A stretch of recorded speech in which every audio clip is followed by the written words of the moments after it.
fixtures.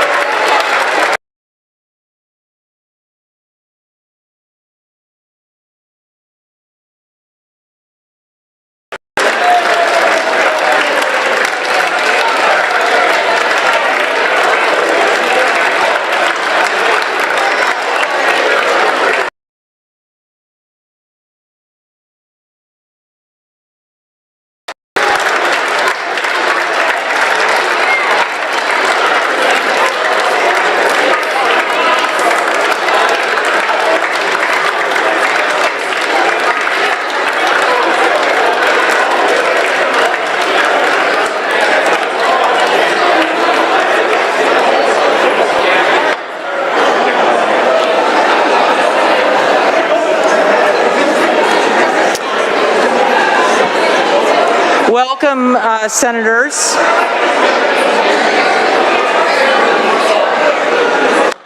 The House will be in order. Welcome, Senators. It's now my pleasure to call upon President of the Senate, Denny Heck, to preside over the joint session.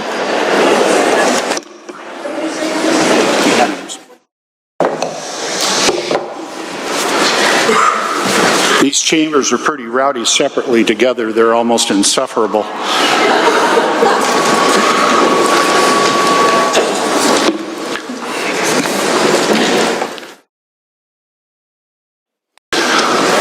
The joint session will be in order. The clerk will call the roll of the members of the House. Abarno, Alvarado, Barkas, Bernard, Bateman, Berg, Bergquist, Berry, Bernofsky, Caldeer, Callan, Chambers, Chandler, Chapman, Cheney, Chop, Christian, Connors, Corey, Cortez, Couture, Davis, Dent, Dolio, Donaghy, Dewar, Dye, Entenmann, Eslick, Farvar, Fye, Fitzgibbon, Fossey, Gaynor, Goodman, Graham, Gregerson, Griffey, Hackney, Harris, Hutchins, Jacobson, Clicker, Kloba, Kretz, Levitt, Lekanoff, Lowe, Macri, Maycumber, McClintock, McIntyre, Mena, Morgan, Mossbrucker, Nance, Orcutt, Ormsby, Ortiz-Self, Orwell, Paul, Peterson, Paulette, Rammel, Ramos, Reed, Reeves, Riccelli, Robertson, Rude, Rule, Ryu, Sandlin, Santos, Schmick, Schmidt, Sen, Shavers, Simmons, Slatter, Springer, Stearns, Steele, Stokesbury, Stonier, Street, Taylor, Ty, Theringer, Timmons, Voles, Wallen, Walsh, Waters, Wilcox, Wiley, Ibarra. Madam Speaker. Clerk will call the roll of the members of the Senate. Billig, Banky, Braun, Cleveland, Conway, Dingra, Dozier, Fortunato, Frame, Gildon, Hanson, Hasagawa, Hawkins, Holy, Hunt, Kaufman, Kaiser, King, Kuderer, Leas, Lovelet, Lovick, McEwen, McCune, Mullet, Mozal, Gwynn, Nobles, Padden, Peterson, Randall, Rivers, Robinson, Saldana, Solomon, Schessler, Shoemake, Short, Stanford, Torres, Trudeau, Valdez, Vandeweghe, Wagoner, Warnick, Wellman, Wilson Clare, Wilson Jeff, Wilson Linda. Mr. President, a quorum is present. This joint session has been convened to receive the State of the Message from His Excellency Governor Jay Inslee. The President appoints the following representatives and senators to form a special committee to escort the Supreme Court justices to the House chamber. Representatives Alvarado and Bernard, and Senators Torres and Trudeau.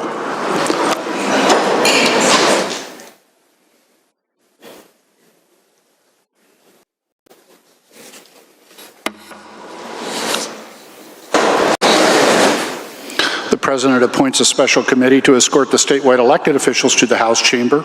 Representatives Cheney and Reeves, and Senators Hanson and Wilson Linda.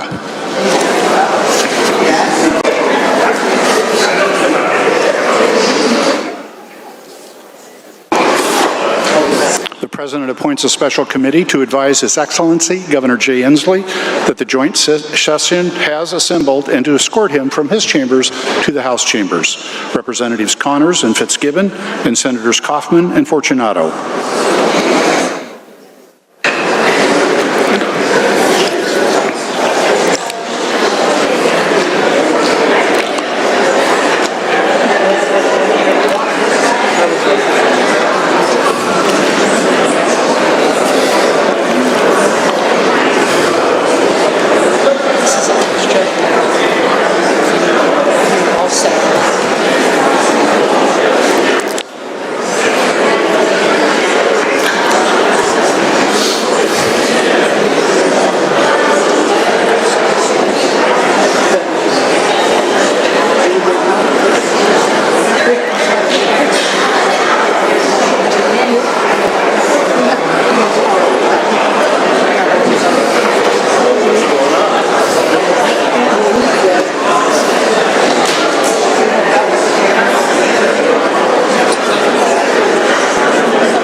Sergeant at Arms Alexander. Mr. President, the Supreme Court justice Will the committee please escort the justices to the front of the chamber?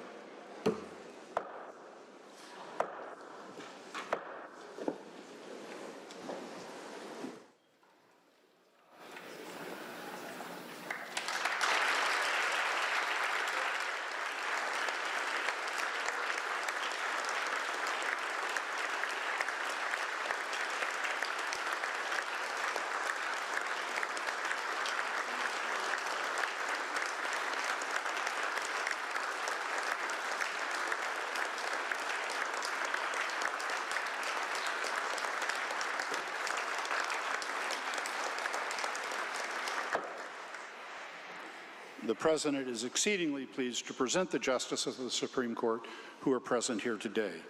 Chief Justice Stephen Gonzalez, Associate Chief Justice Charles Johnson, Justice Barbara Mattson, Justice Deborah Stevens, Justice Cheryl Gordon McLeod, and Justice Raquel Montoya Lewis.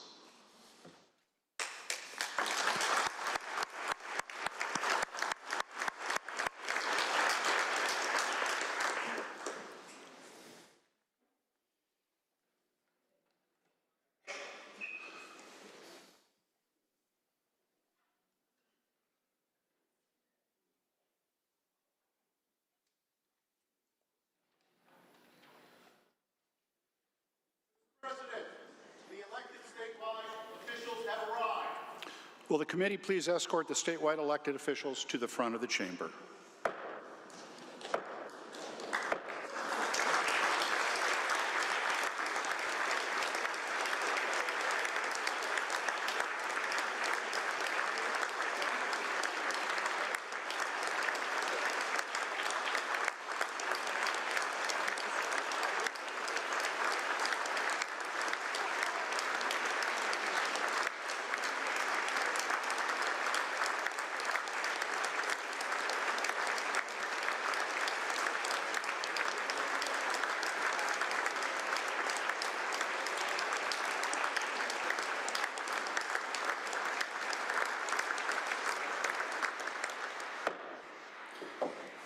It is my distinct pleasure to greet our statewide elected officials here today. Will you please stand and rise, be recognized by the chamber as I call your names, which I forgot to do with the justices. Please, I beg your forgiveness. Secretary of State Stephen Hobbs. State Treasurer Mike Pelliciotti. State Auditor Pat McCarthy. Attorney General Bob Ferguson. Superintendent of Public Instruction Chris Reichdahl. Insurance Commissioner Mike Kreidler. Commissioner of Public Lands Hillary Franz. It is further my distinct privilege and pleasure to welcome the members of the Consular Association of Washington. I'm going to introduce them individually. If you will please stand as I do so, and for the members of the joint session, please refrain from applauding until I am done. From Canada, Gwen Coots. From the Democratic Republic of the Congo, Floribert Mubalama. From the Federal Democratic Republic of Ethiopia, Mark Gantar. From the Federative Republic of Brazil, Pedro Costa. From Hungary, Catalin Pierman. From the Italian Republic, Elisabetta Valentini. From Japan, Iori Makoto. From the Kingdom of Spain, Luis Esteban. From the Kingdom of Sweden, Petra Hilberg. From Norway, Viggo Ford. From the Republic of Austria, Eva Kamal. From the Republic of Chile, Andre Barria. From the Republic of Estonia, Paul Redna. From the Republic of Finland, Matti Suoko. From the Republic of Guatemala,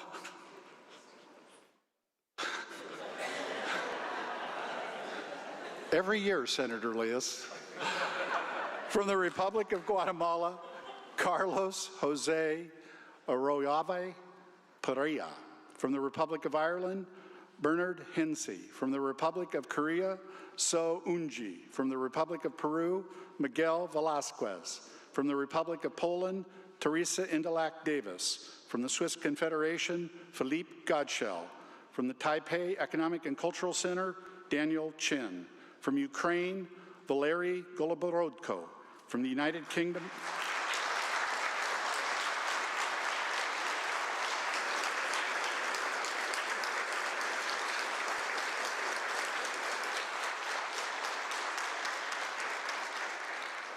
and finally, from the United Kingdom of Great Britain and Northern Ireland, Robin Twyman.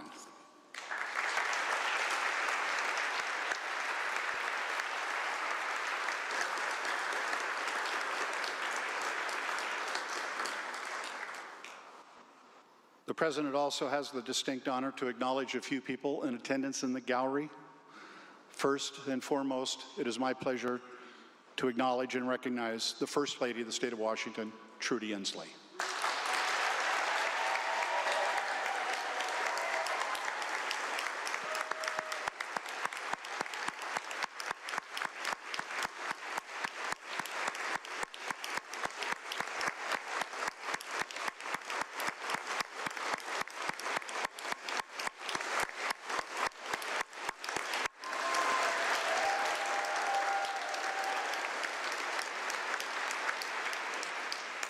Also in attendance, the former Secretary of the United States Department of Commerce, former Ambassador to the People's Republic of China, and the 21st Governor of the State of Washington, the Honorable Gary Locke.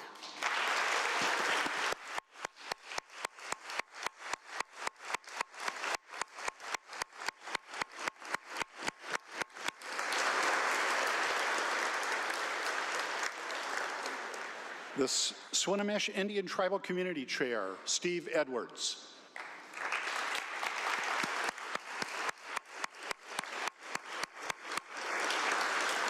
The Tulalip Tribes Chair, Terry Gobin.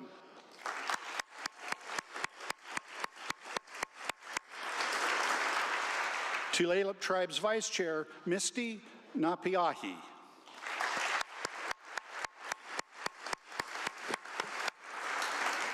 And finally, Tumwater Mayor Debbie Sullivan.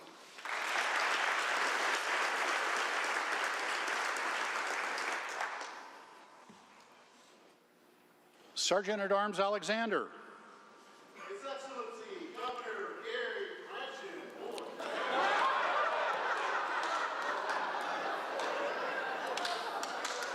Inslee. No mistake I make hereforth will make me feel badly. Mr.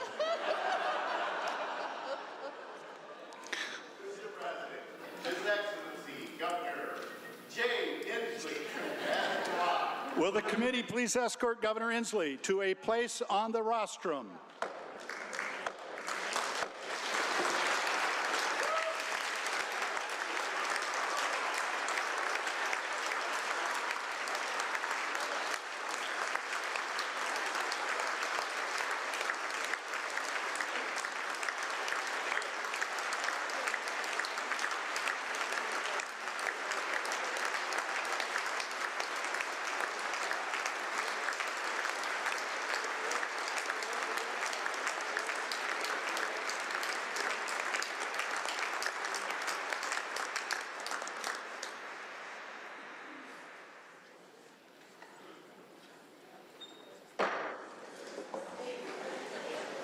The flags will be escorted to the rostrum by the Washington State Patrol Honor Guard, commanded by Lieutenant Matt Fahler, and comprised of Trooper Heather Axman, Trooper Dean Gallinger, Trooper Kyle Flagg, and Trooper Michael Sessions.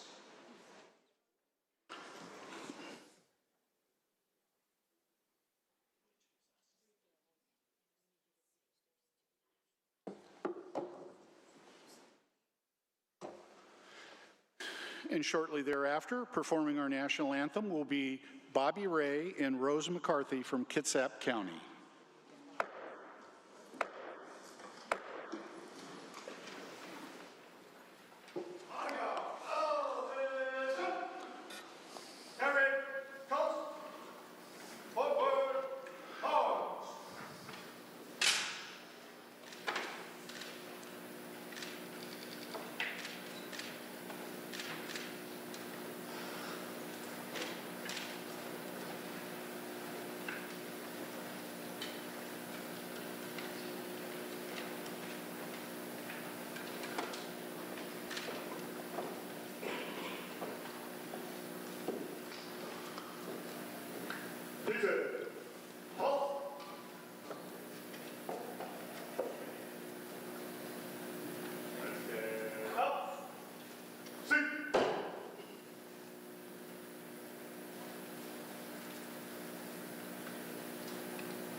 Broad stripes and bright stars through the perilous fight, o'er the ramparts we watched were so gallantly streaming, and the rockets red glare, the bombs bursting in air, gave proof through the night that our flag was still there.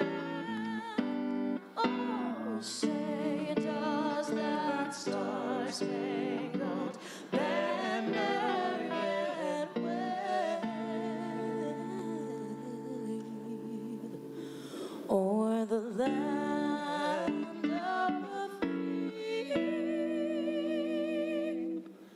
and the home of the brave.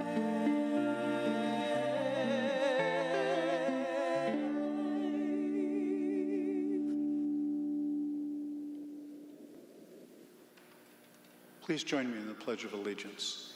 I pledge allegiance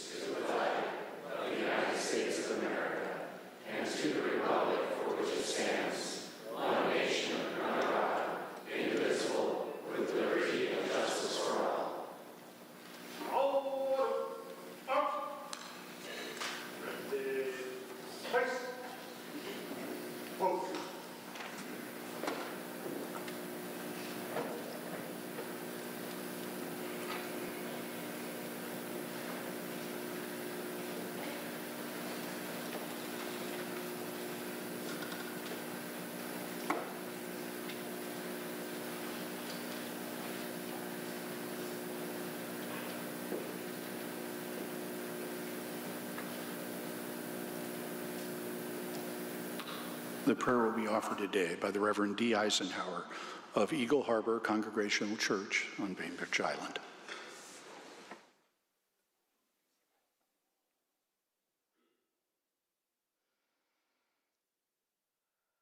God of many names, we give thanks for another day of life, breath, and enjoyment of this beautiful world you created and for which we're called to care. Many of us call the earth our mother because earth gave us everything we need for life. And earth continually nurtures and blesses us with food, air, water, companions, and beauty. We get so used to being blessed by these daily gifts, we sometimes forget to be thankful. Help us be grounded in gratitude for the earth that mothers us from our first breath to our last. Grounded in gratitude, may we be good caretakers of our home place, Washington, which we love like no other place. Help us meet the challenge of climate change as we would meet the challenge of failing health of our own mothers, with tenderness, focus, and competence. Holy One, one of the natural beauties that never ceases to thrill us is the sight of a rainbow arching through the skies. May we be as moved and delighted by the rainbow of humanity we encounter each day as we experience the great diversity of your people, variations in skin tones, traditions, languages, gender expressions, faiths, and philosophies. May we perceive the human rainbow as a marvel. You created us to be various, not colorless, interesting, not nondescript, united, not unanimous. Help us meet the great diversity of your people with curiosity and unfailing compassion. Help us all see one another as children of God. Even in quarrelsome moments, imagining our opponents as the enchanting children they once were. In this contentious and divided era, we ask that you would strengthen our capacity to listen to one another with patience and attentiveness. Help us restrain frustration and anger. Give all leaders a spirit of inquisitiveness about what makes their neighbors tick. Help each person speak the truth in love, whether it is in a crucial negotiation or passing by in the hall. May any discussion that becomes heated in this upcoming session be lit up, not with fury and contempt, but with a fiery passion for justice and good governance. God, who is love, you call us beyond our selfish interest to take care of our neighbors. While suffering seems to be a condition of human life, the relief of suffering is a charge which everyone can embrace. Help us to be mindful of the suffering of our neighbors who don't presently have adequate housing, affordable health care, excellent educational opportunity, or reliable sources of food and water. Keep us mindful of those who suffer outside of our everyday views. Folks who are incarcerated, who sleep under bridges, who drag through days troubled by mental illness, who hide out while seeking asylum. Collectively, we have the power to relieve suffering, whether it's with direct action or by allocating public funds to help our vulnerable neighbors. May the money expended through the state carry messages of care for all our neighbors. May the trust the public places in all leaders be rewarded with integrity, with your help, Spirit of wisdom. Give each one strength and courage to do what needs to be done and to change what needs to be changed. Bless each of us with joy in our work and healing rest in our leisure. Amen.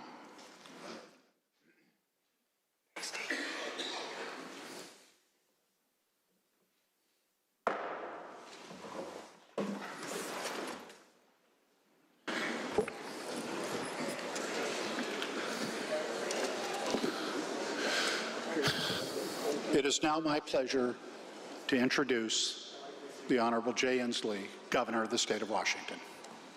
Thanks, Denny. I love when you say that.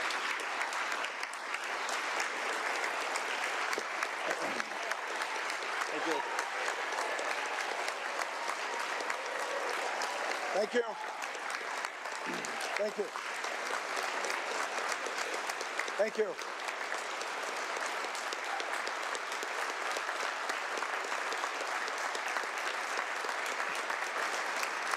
Thank you. Thank you. Good afternoon.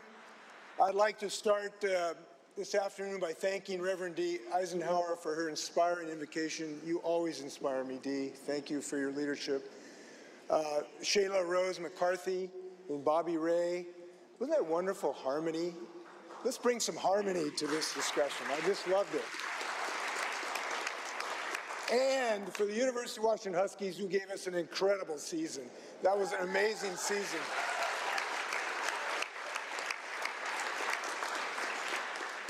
Mr. President, Madam Speaker, Mr. Chief Justice, distinguished justices of the court, members of the legislature, tribal leaders, members of the Consular Corps, and most importantly, my fellow Washingtonians. I come to you as a governor, as a granddad, and as a Washingtonian. And I want to start by thanking you and your families for their contribution to our mutual efforts. My staff and their families also deserve credit as well, particularly my family, and a very special person to me, Trudy. I love seeing the child care center she inspired us to build for our capital families. And that's among many causes she's advocated for as first spouse.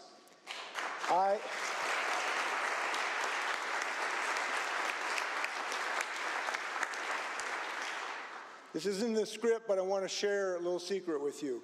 I love you, Trudy, and I'm not alone.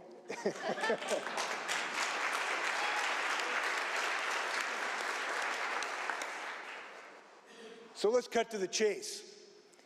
I am happy to report that we have been, we are, and we will always be the strongest state in the nation. In fact, the state of our state is stronger than ever. For over a decade, we have advanced nation-leading policies to support working families. We've grown our economy. We've acted boldly to protect our state's iconic places and salmon. We've advanced equity. We've built more housing. We have fought for a woman's right to choose. And we have ushered in a clean energy economy. In an era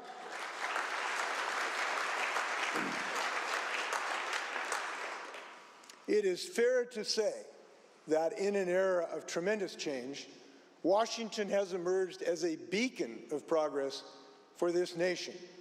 And this year, we're going to make sure that that light shines even brighter. This is my 11th time I've had the honor to address this chamber. And I have a bigger audience every year. There are 1 million more Washingtonians today than when I took office, because Washington is the place to be. And I welcome our new Washingtonians who have seen the genius and promise of our great state. The minimum wage was $9 in 2013. Today it's over $16. Wages overall have grown by 39%, double the national rate. Our GDP has grown 45%, from $528 billion in 2013 to $768 billion today. And we should be proud of this. We are among the very few states that rank as both a top state for business and workers. We've done some great work.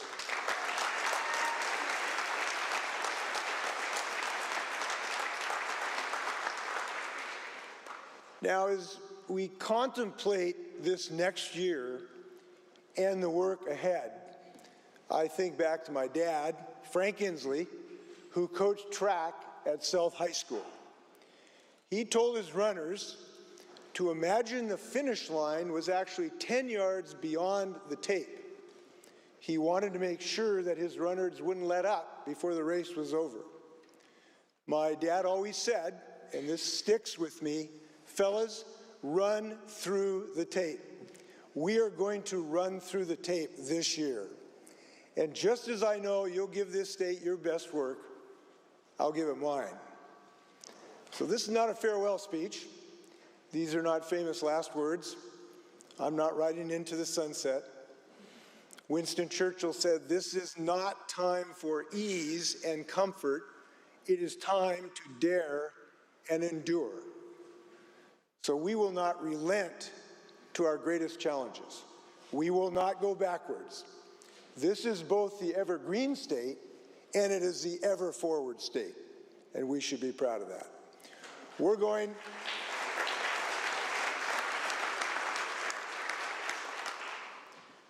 forward on our evergreen agenda. We know that climate change is hurting us now, today. But climate collapse does not have to be our inevitable future. This legislature put us on a clear and necessary path to slash greenhouse gases by 95% by 2050. Any delay would be a betrayal of our children's future.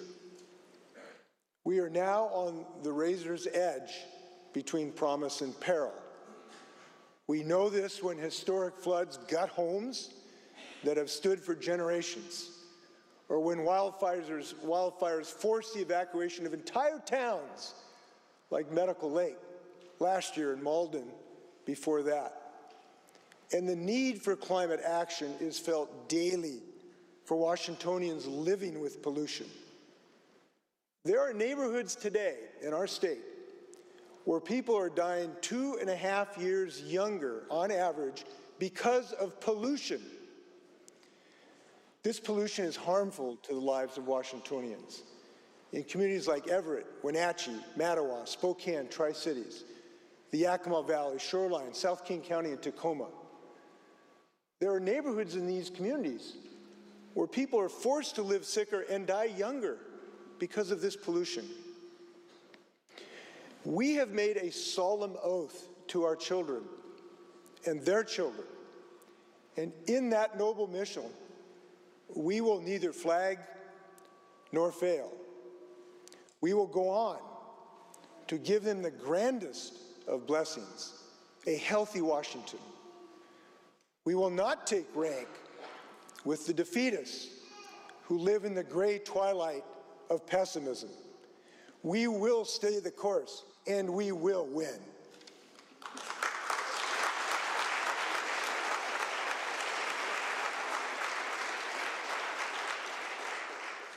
Thanks to this legislator's budget priorities and the Climate Commitment Act, we can help more people like Elisa Garcia, a farm worker in Toppenish. Her home was one of 32 in Yakima County that had rooftop solar installed thanks to a state program specifically geared towards farm workers. Her home now produces 100% of its energy from her own roof. Her family's energy bills are zero, and it would not have been possible without this legislature. Elisa and her daughter Jasmine are here today. Thank you for inspiring us. Many people will follow in your footsteps. Thank you for what you're doing, Elisa.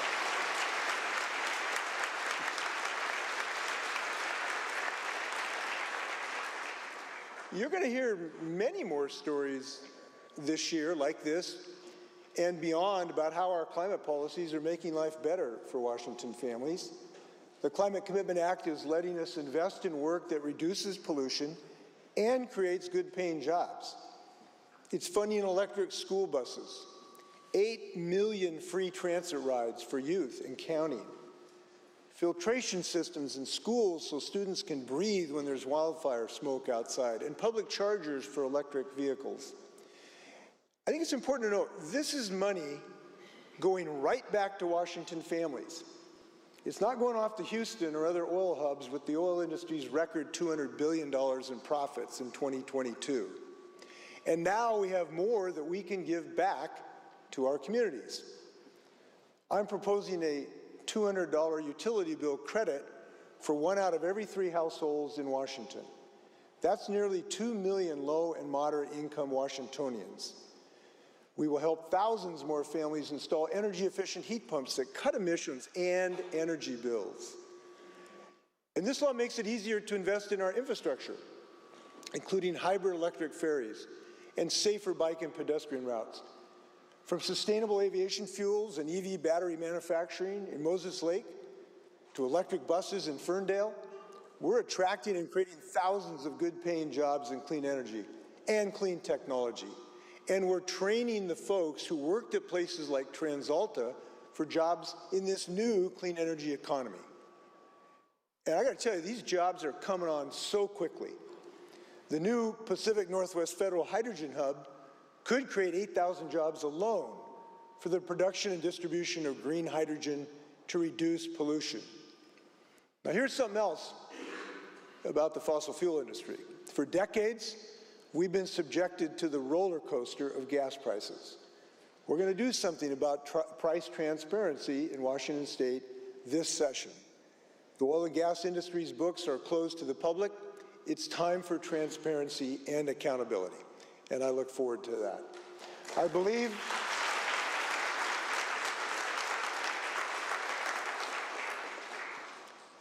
this legislature is capable of even more extraordinary achievements on top of these, because I've seen it happen every year I've been here. Don't forget moments like 2018, the end of the McCleary saga, when we moved heaven and earth to fulfill our paramount duty of funding education in the state of Washington. Now I hope you'll join me by increasing pay for 32,000 paraeducators by $3 an hour, again raising the cap on special education funding, and creating incentives for more teachers to serve special need students. And once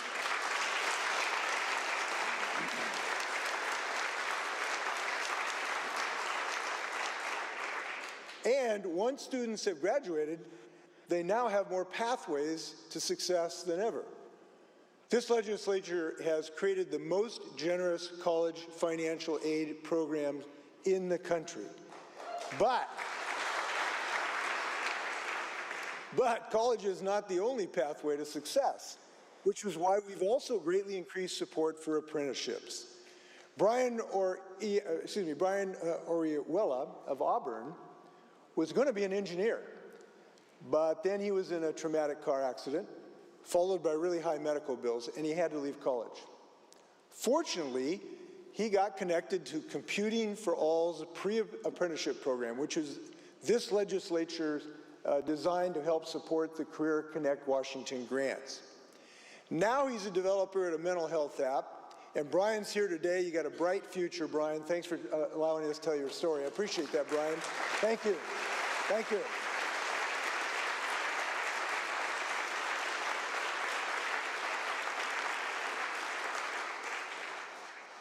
Well, this legislature cares about people.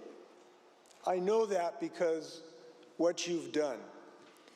This state saved thousands and thousands of lives when COVID struck. We are now just one of a handful of states with the tools to curb excessive drug costs. We have more ways to grow our healthcare workforce. We've passed the nation's best paid family medical leave program. In fact, I heard a story about this just the other day. I biked up to the Town and Country Market on Bainbridge. I went up to get some maple bars for my grandkids. This woman behind the counter said, "Governor, I have to tell you something." Now, my fellow electors know when you hear a constituent say that, something cryptic, you could be in for anything, right? So I was prepared. But here's what she said. She said, "Governor, I had a broken wrist last year, and I couldn't do my job. And the only thing that kept my family afloat was the paid family medical leave law. And I really hope you are having those conversations in your districts as well, because your policies are making an enormous difference in people's lives. And now we've got more work to do. Protecting access to health care is helping Washingtonians like Sheena and John Wilson from Mount Vernon. Sheena's husband, John, was diagnosed with cancer. They expected their health care costs would go up to $3,000 a month until she accessed the benefits of our Cascade Care public option. Her family now pays just $108 a month, and the most they'll pay out of pocket this year for her husband's cancer treatment is $2,500. John and Sheena are here today. They're an example of your work. John and Sheena, thank you for allowing us to tell your story. We appreciate that, John and Sheena.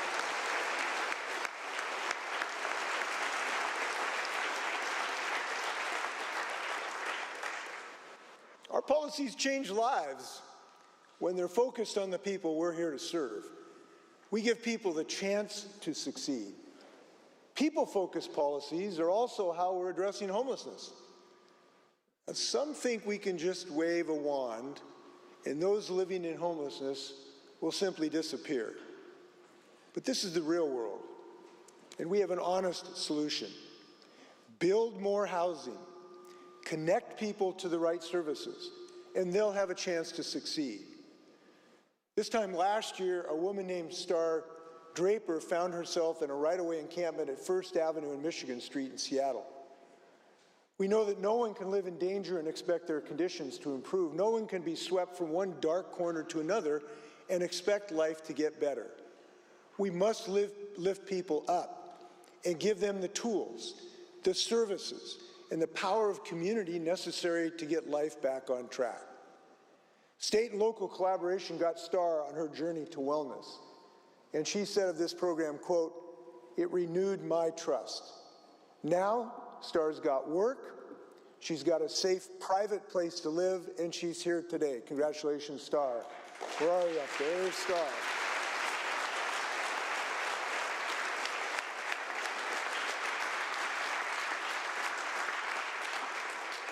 Washingtonians can see that dozens of encampments along our highways are no longer there. And we need to know that that will continue only if we make additional necessary investments. And they're going to see thousands more new housing units thanks to your work as well. I want to thank this legislature for going big on housing last session and trusting that it was a necessary decision to put just under $1 billion toward new housing already this biennium. These aren't the only ways we're making life safer for Washingtonians while I've been in office. We all want to take steps to increase public safety. And in that regard, it's not just one solution, but many. This legislature was bold enough to stand up to the NRA and pass some of the best gun reforms in Washington. And it did not matter how many defeats we had to take. We finally banned assault weapons in this state. Gun reform is public safety in the state of Washington.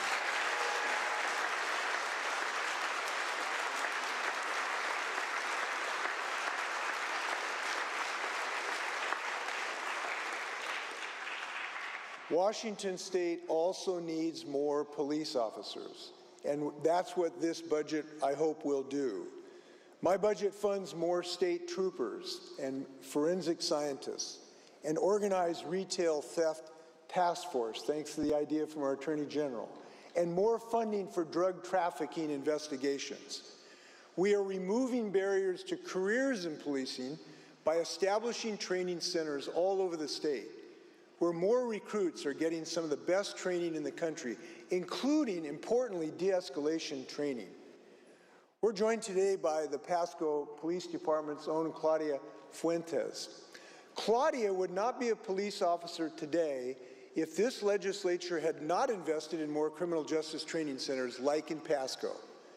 It's impossible for a parent to spend 4.5 months away from home for training in Burien that she would have had to have done.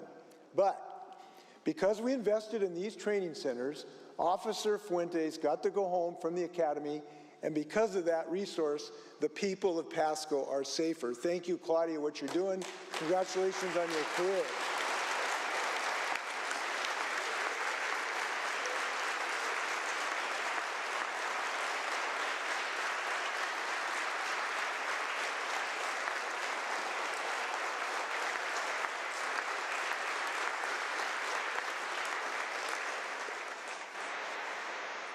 Now, we all know we must also continue improving behavioral health services in our state.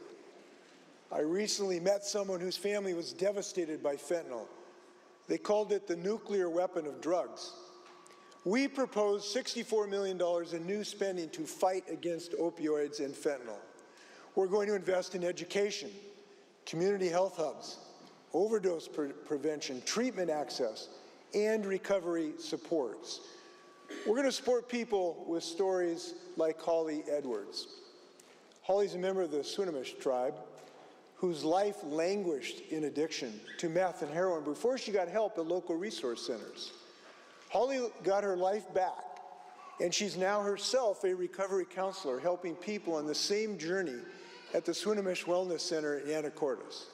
Holly is here today, and I want to thank her and the Swinomish for helping not just tribal members, but our whole community. Thank you, Holly, and what the Swinomish people are doing. Really appreciate it.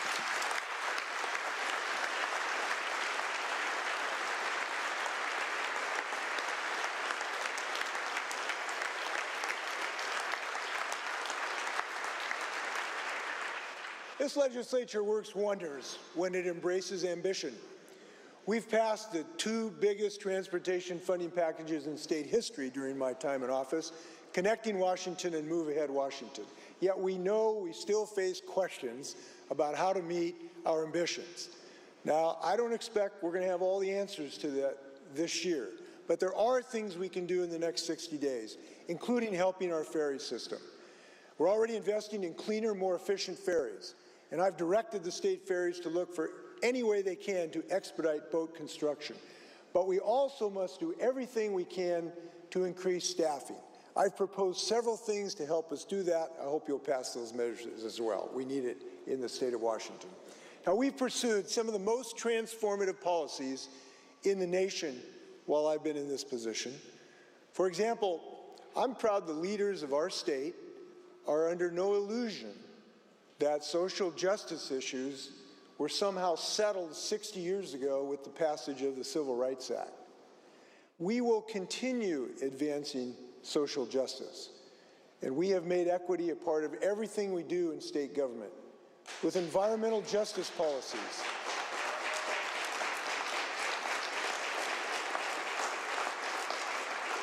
We've done so with environmental justice policies like the HEAL Act and a new agency, the Office of Equity. We must maintain our progress against racism's pernicious influence on the past and the present. The genius of America, I believe, is that we can recognize that we're not yet in a state of perfection, but we will always work to form a more perfect union, and that's what we're doing in the state of Washington. Before I close, I want to say that there are two grave threats in the United States and unfortunately in our state today. One threat is to the very basic tenets and blessings of democracy. The other is the ongoing assault on a woman's right of choice. We have not forgotten the U.S. Supreme Court's frightening decision to eliminate Roe versus Wade. Fundamentally, this is an issue of freedom. Freedom of choice when facing one of the most intimate and personal decisions in life. Most in this room are committed to protecting that right, but none of us are going to hold these seats forever. We must face the harsh reality that there are forces in our nation and in our own state intent on destroying the right of choice. We need to join 8 other states like Ohio, Alaska, and Illinois. We need to enshrine reproductive freedom in our Constitution and pass a constitutional amendment protecting the right of choice this year. And I hope to work with you to get that done.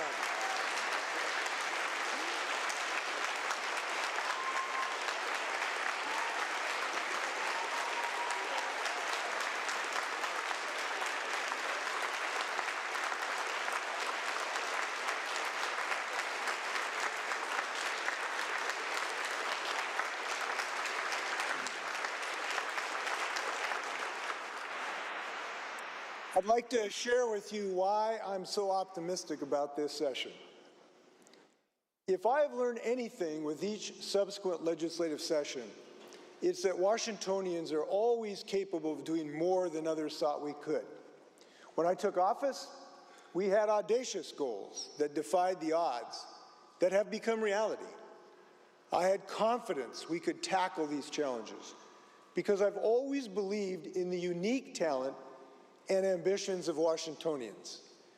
Washingtonians have more resilience, more love for our state, and more endurance to push toward the sunny uplands of the future than any other people on the planet.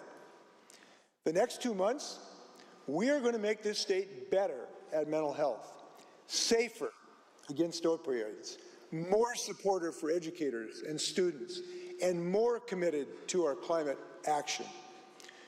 We've made hope for the future possible because Washingtonians are never restricted by the past or the bog of the status quo.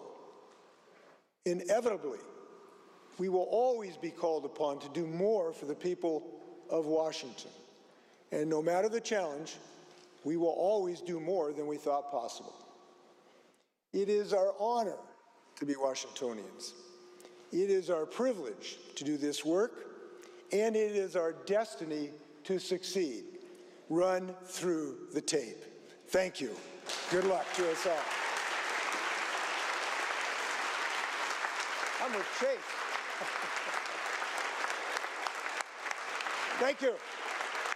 Thank you, Dean.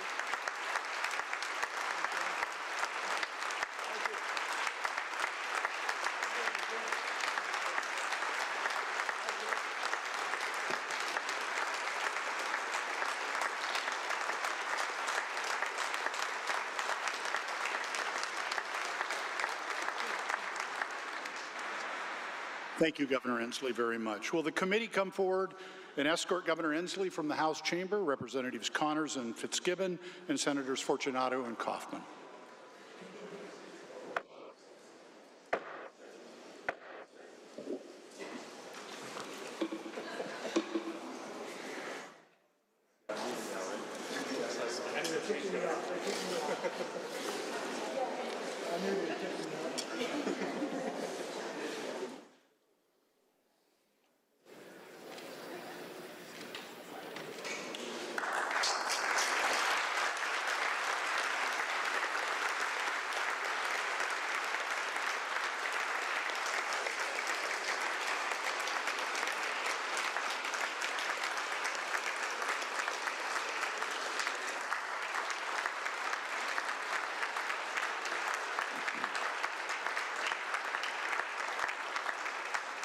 Will the committee come forward and please escort the state elected officials from the House chamber, Representatives Cheney and Reeves, and Senators Hansen and Wilson-Linda.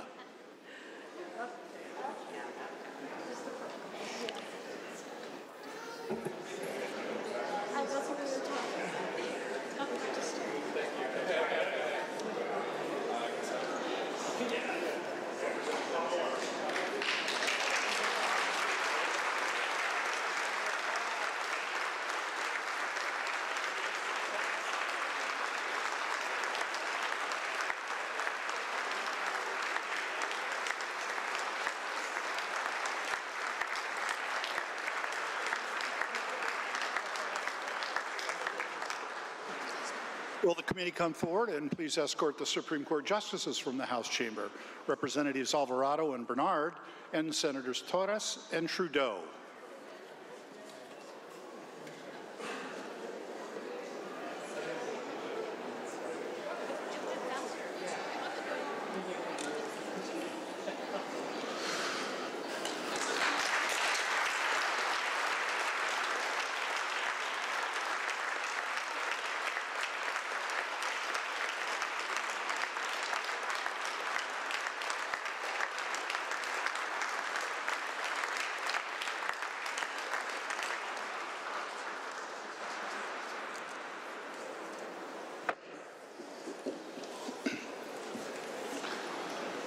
The representative from the 34th District, Representative Fitzgibbon. President, I move that the joint session now be dissolved.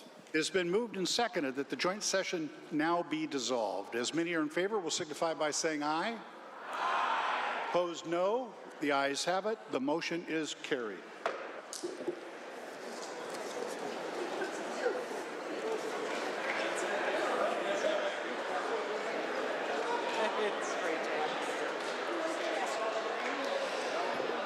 Will the Sergeant-at-Arms of the House and the Sergeant-at-Arms of the Senate please come forward and escort President of the Senate Denny Heck and the honorable members of the Washington State Senate from the House chambers.